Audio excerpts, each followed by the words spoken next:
We Are the World is a song written by Michael Jackson and Lionel Richie, produced primarily by Quincy Jones, and recorded mostly between January 28 and 29, 1985 by the supergroup United Support of Artists for Africa, better known as USA for Africa.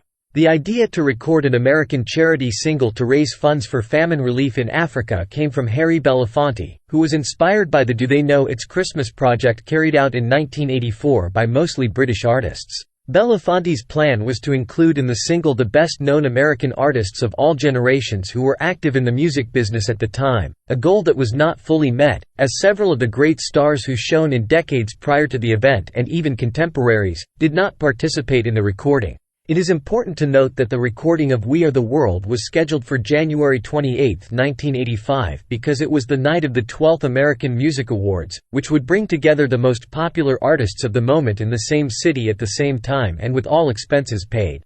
Based on the combined number of weeks on the Billboard Hot 100 during the year leading up to January 28, 1985, this is the ultimate countdown of the 10 artists who didn't sing on We Are the World, the song that brought together the greatest supergroup ever assembled in a single recording session in music history.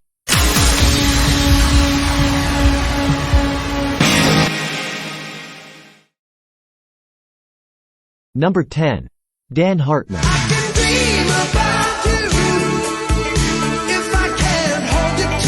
Dan Hartman combined 42 weeks on the Hot 100 with his singles, I Can Dream About You and We Are the Young, which charted from May 1984 to January 1985. It is not officially reported that Dan Hartman attended the American Music Awards on January 28, 1985, suggesting that he was not available for the recording of We Are the World, or that he was not even invited to participate in the project.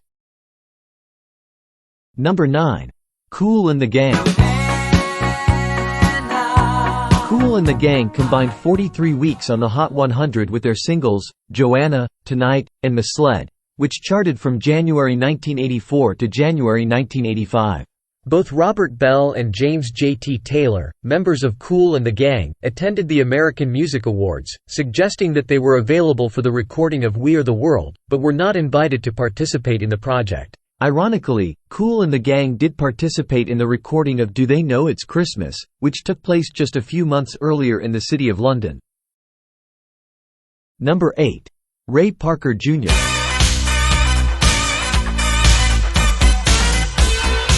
Ray Parker Jr. combined 43 weeks on the Hot 100 with his singles, I Still Can't Get Over Loving You, Ghostbusters, and Jamie, which charted from January 1984 to January 1985. Ray Parker Jr. did not attend the American Music Awards despite being nominated in one of the categories, suggesting that he was not available for the recording of We Are the World, or that he was not even invited to participate in the project. Number 7. Night Ranger. Night Ranger combined 48 weeks on the Hot 100 with their singles, You Can Still Rock in America, Sister Christian, and When You Close Your Eyes, which charted from January to November 1984. Both Jack Blades and Kelly Kiggy, members of Night Ranger, attended the American Music Awards, suggesting that they were available for the recording of We Are the World, but were not invited to participate in the project. Number 6. Laura Branigan.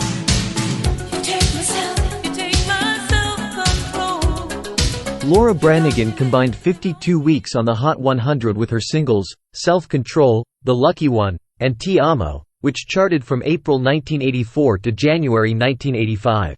Laura Branigan attended the American Music Awards and even presented one of the awards, suggesting that she was available to be part of USA for Africa, but was not invited to sing despite being one of the most popular female solo singers at the time. Number 5. Chicago. Chicago combined 53 weeks on the Hot 100 with their singles, Stay the Night, Hard Habit to Break, and You're the Inspiration, which charted from May 1984 to January 1985. None of the Chicago members were on the list of nominees or presenters for the American Music Awards, so presumably they were either unavailable on the night of the recording or not invited at all. However, the band did contribute to the project with the song, Good for Nothing. Number 4. Van Halen.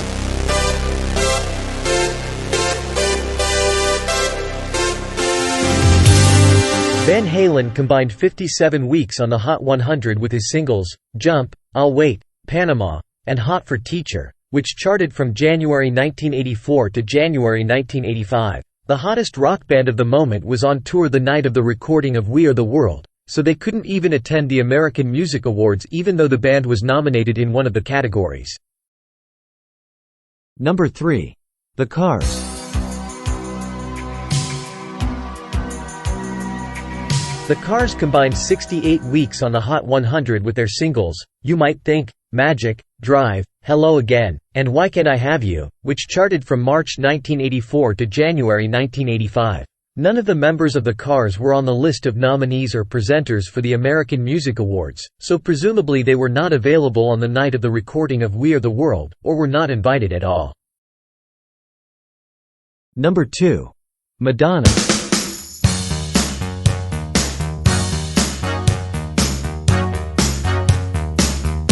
Madonna combined 68 weeks on the Hot 100 from January 1984 to January 1985, with her singles, Holiday, Borderline, Lucky Star, and Like a Virgin, which was spending its sixth consecutive week at number 1 on the Hot 100 at the time of the recording of We Are the World. Madonna did attend the American Music Awards, even presenting one of the awards and performing on stage, so she was apparently available to participate in the project. However, she was not invited.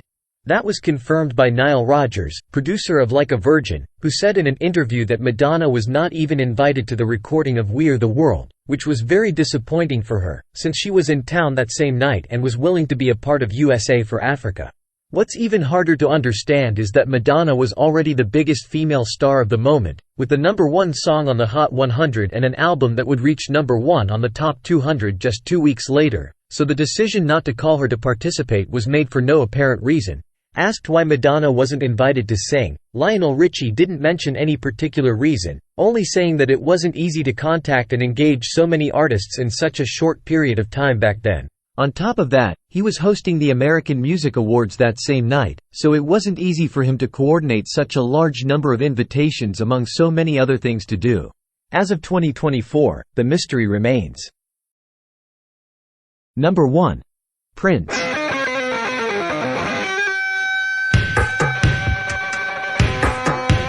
As a solo artist and with his band The Revolution, Prince combined 70 weeks on the Hot 100 with the singles, Let's Pretend We're Married, When Doves Cry, Let's Go Crazy, Purple Rain, and I Would Die For You, which charted from January 1984 to January 1985.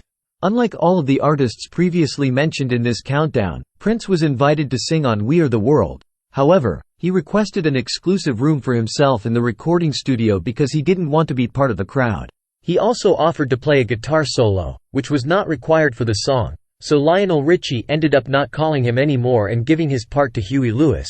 Although the Purple One did not attend the recording of We Are the World, he did participate in the project by contributing the song for the Tears in Your Eyes, which was included on the album along with other collaborations.